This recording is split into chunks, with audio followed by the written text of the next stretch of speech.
வேண்டும் என்று மாண்புமிகு முதலமைச்சர் அவர்கள் அனுமதி கோரியுள்ளார்கள். அனுமதி அளிக்கப்படுகிறது. மாண்புமிகு முதலமைச்சர் அவர்கள்.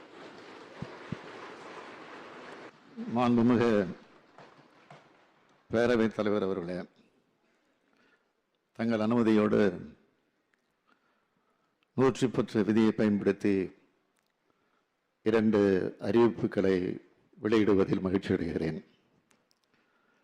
தமிழ்நாட்டின் உட்கட்டமைப்புக்கும் தொழில் வளர்ச்சிக்கும் அடித்தளம் அமைக்கப் போகும் மாபெரும் அறிவிப்பு ஒன்றையும், தமிழ்நாட்டு இளைஞர்களின் அறிவு வளர்ச்சிக்கு அடித்தளம் அமைக்கப் போகும் அறிவுலகம் வரவேற்கும் முக்கியமான அறிவிப்பு ஒன்றையும் இந்த மாமன்றத்தில் அறிவிப்பதில் மகிழ்ச்சி அடைகிறேன்.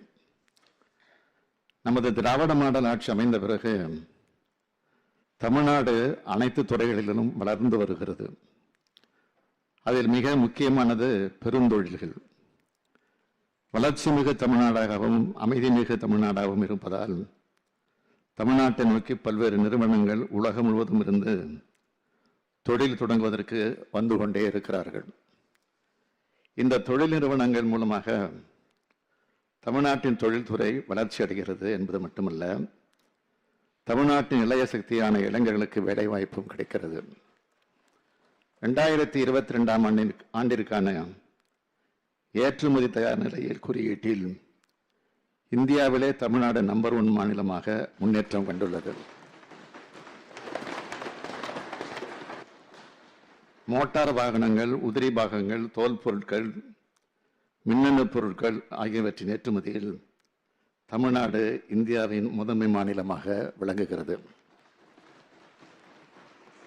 புத்தொழில் வளர்ச்சிக்கான மாநிலங்களின் தரவரிசையில் 2020 ஆண்டில் கடைசி நிலையில் இருந்த தமிழ்நாடு தற்போது சிறந்த செயற்பாட்டாளர் அந்தஸ்தை பெற்று முதலிடம் பெற்றுள்ளது. இந்தியாவிலேயே 2வது பெரிய பொருளாதார மாநிலமாக விளங்கி வரும் தமிழ்நாட்டினை 2030 ஆண்டிற்குள் $1 டிரில்லியன் அமெரிக்க பொருளாதாரமாக உயர்த்திட வேண்டும் என்ற இலக்கினை விரைவில் அடைவதற்காக தமிழ்நாடு அரசின் தொழில்துறை பல்வேறு முன்னெடுப்புகளை எடுத்து வருகிறது. உலக முதலீட்டாளர்களை ஈர்க்கும் மாநிலமாக தமிழ்நாடு உயர்ந்து வருவதை இதன் மூலம் அறியலாம். அனைத்து மாவட்டங்களிலும் தொழில்களை பரவலாக உருவாக்கி வருகிறோம். இதில் மின்னணு மற்றும் மின் வாகனங்கள் உற்பத்தி துறையில் ஓசூர் கடந்த சில ஆண்டுகளில் முதலீடுகளை அதிக அளவில் ஈர்த்து வருகிறது. இப்படிப்பட்ட சிறப்புகளை கொண்டு வேகமாக வளர்ந்து வரும் ஓசூர் நகரத்தினை தமிழ்நாட்டின் முக்கியமான பொருளாதார வளர்ச்சி மையமாக உருவாக்குவதற்காக அங்கு நவீன உட்கட்டமைப்புகளை அமைக்கும் நோக்கில் பல்வேறு தொலைநோக்கு திட்டங்களை தமிழ்நாடு அரசு தற்போது செயல்படுத்தி வருகிறது.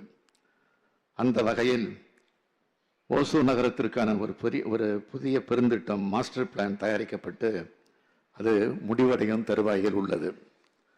ஓசூர் மட்டுமல்லாது கிருஷ்ணகிரி மற்றும் தருமபுரி பகுதியின் ஒட்டுமொத்த சமூக பொருளாதார வளர்ச்சிக்கு உதவும் வகையில் ஓசூரில் ஒரு விமான நிலையம் அமைப்பது அவசியம் என இந்த அரசு கருதுகிறது.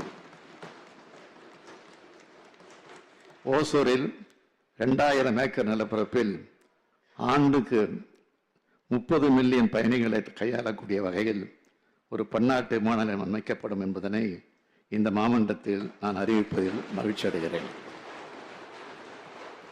மாண்புமிகு பேரவைத் தலைவர்களே, அடுத்து 2வது அறிவிப்பை வழங்க விரும்புகிறேன். திராவிட இயக்கம் என்பது மாபெரும் அறிவு இயக்கம். அதனால்தான் திராவிட முன்னேற்ற கழகத்தின் முதல் தலைமை நிலையத்திற்கு பேரறிஞர் அண்ணா அவர்கள் அறிவகம் என்று பெயர் சூட்டினார். தற்போதைய தலைமை நிலையத்திற்கு அறிவாலயம் என்று பெயர் சூட்டினார் முத்தமிழறிஞர் கலைஞர் அவர்கள். திமுக கழகம் எங்கெல்லாம் கிளை பிறப்பியதோ அங்கெல்லாம் படிப்பகங்கள் உருவாக்கப்பட்டன. அரசியல் இயக்கமாக மட்டுமில்லாமல் தமிழ் இலக்கிய இயக்கமாகவும் வளர்ந்தது. வாசிப்பதற்கும் சுவாசிப்பதற்கும் வேறுபாடு காண முடியாத வாழ்க்கை வாழ்ந்தவர் பேரறிஞர் அண்ணா அவர்கள். பாதி வரை படித்த புத்தகங்களின் மீதியை படிப்பதற்கு ஏதுவாக அறுவை சிகிச்சை தள்ளி வைக்க சொன்னவர் பேரறிஞர் அண்ணா அவர்கள்.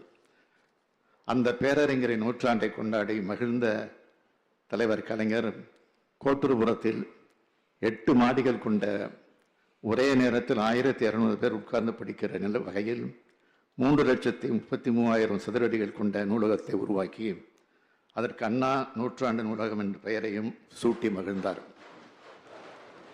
அந்த வகையில் தமிழ்நாட்டின் பிற பகுதிகளில் நூலகங்கள் மூலம் பயன்பெற வேண்டும் என்ற நோக்கில் சங்கம் வைத்து மாற்றம் வளர்த்த மதுரையில் 15/7/2023 அன்று கலைஞர் நூற்றாண்டு நூலகம் அமைக்கப்பட்டு என்னால் திறந்து வைக்கப்பட்டது.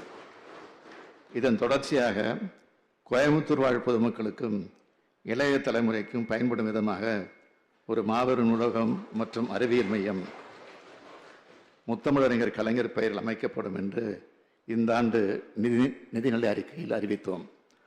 அதற்கான பணிகள் விரைவில் தொடங்கப்பட உள்ளன. அந்த வரிசையில் காவேரி கரையில் அமைந்த மாநகரமான திருச்சிராப்பள்ளி மாநகரில் உலகத்தரம் வாய்ந்த மாபெரும் நூலகம் மற்றும் அறிவுசார் மையம் கலைஞர் பெயரால் அமைக்கப்படும் என்பதை இந்த அவைக்கு மட்டற்ற மகிழ்ச்சியோடு தெரிவித்துக் கொள்கிறேன். பல்வேறு வசதிகளை உள்ளடக்கி தமிழ்நாட்டின் நெற்களஞ்சிய பகுதியில் ஒரு அறிவு களஞ்சியமாக அது அமைந்துவிடும். தினந்தோறும் திட்டங்கள் தீட்டும் நாளாக, விடியும் நாளாக, விடியல் தரும் நாளாக உருவாக்கி வருகிறோம் என்பதை தெரிவித்து அமைகிறேன்.